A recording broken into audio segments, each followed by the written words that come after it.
तो हेलो दोस्तों, जय हिंद, नमस्कार। आप सभी का स्वागत है हमारे YouTube channel study and defence point पर। ठीक है, और फेसबुक पे भी अगर इस वीडियो को देख रहे हैं तो हमारे पेज को फॉलो जरूर कर लीजिएगा।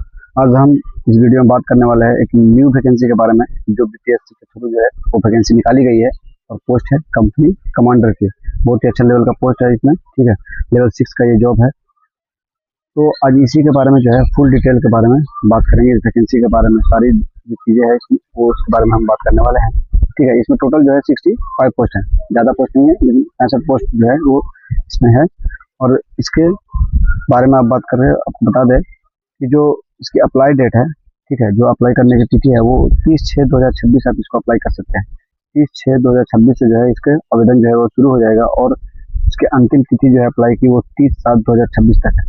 जी हाँ, 30/6/2026 से शुरू होगा और ये 30/7/2026 तक जो है इसका आवेदन का जो है अप्लाई वो चलेगा। ठीक है, 65 पोस्ट है, हम आपको बता दिए, लेवल 6 का जॉब है। ठीक है, कंपनी कमांडर का जो है ये पोस्ट है।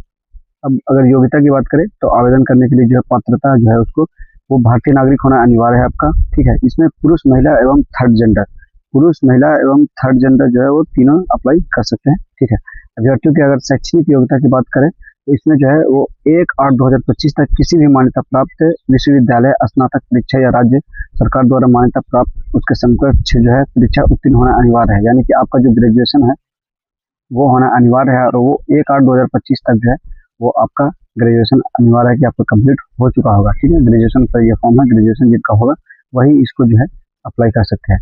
अब उम्र सीमा की गणना जो है वो 1/8/2025 के आधार पर ही की जाएगी। उम्र सीमा की जो कट ऑफ तिथि है वो 1/8/25 है, यानी कि 1/8/25 के तहत ही जो उम्र है वो आपका होना चाहिए। अब उम्र कितना होना चाहिए वो भी आप देख लीजिए। तो जनरल यानी कि अनारक्षित सामान्य वर्ग कोटि के लिए है, पुरुषों के लिए याद रखिएगा, पुरुषों के लिए जो न्यूनतम उम्र है वो 20 वर्ष है और अधिकतम उम्र जो है वो 37 वर्ष है।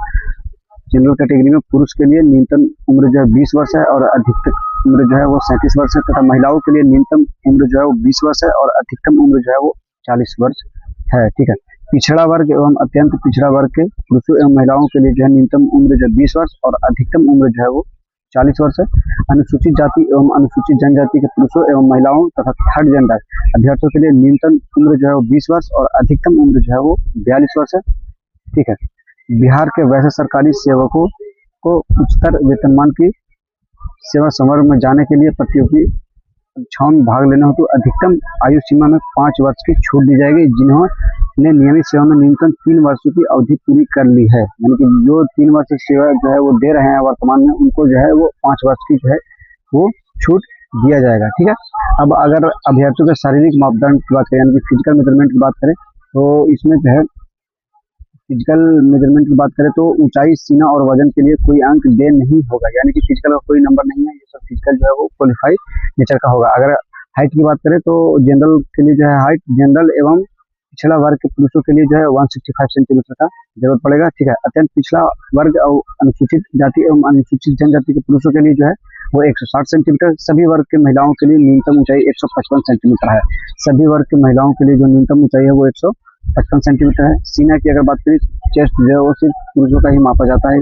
ठीक है, इसमें जनरल और पिछड़ा वर्ग एवं अत्यंत पिछड़ा वर्ग के पुरुषों के लिए बिना फुलाए 81 सेंटीमीटर और फुलाने के बाद जो है 86 सेंटीमीटर, यानी कि 5 सेंटीमीटर का जो है आपको एक्सपेंड करना पड़ेगा। ठीक है, फुलाने के बाद सीना में कम से कम 5 सेंटीमीटर का अंतर होना अनिवार्य है। तो मैंने आपको बता दिया। अनुसूचित जाति और अनुसूचित जनजातियों के पुरुषों के लिए बिना फुलाए 79 सेंटीमीटर और फुलाकर 84 सेंटीमीटर होना चाहिए। ठीक है, महिलाओं के लिए सीना की मापी नहीं होगी। अब वजन की बात करें तो सभी वर्ग की महिलाओं उम्मीदवारों के लिए जो न्यूनतम वजन है वो 48 किलोग्राम होना अनिवार्य है। पुरुषों का वजन जो है वो नहीं लिया जाता है। ठीक है, अब बात करते हैं सबसे मेन जो है वो एग्जाम।